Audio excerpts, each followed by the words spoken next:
کھانے میں زہر بھی ہوگا تو تم پہ اثر نہیں کرے گا۔ فرمایا جب کھانا کھانے لگو تو دعا مانگو، اور ایک روایت میں فرمایا یہ دعا پڑھ لو، کھانے میں زہر بھی ہوگا تو تم پہ اثر نہیں کرے گا۔ ایسے میں بڑی تکلیف سے کہتا ہوں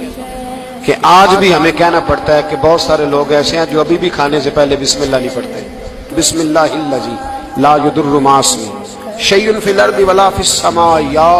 حی یا قیوم، اللہ تعالیٰ کے نام سے جس کی برکت زمین و آسمان میں، جس کی برکت سے زمین و آسمان میں کوئی چیز بھی نقصان نہیں دیتی، اور اے اللہ اے ہمیشہ زندہ رہنے والے اور قائم رہنے والے، یہ نبی پاک علیہ السلام۔ اور ایک حدیث میں اور بھی دعا آئی ہے، بسم اللہ شریف تو خیر بخاری میں موجود ہے،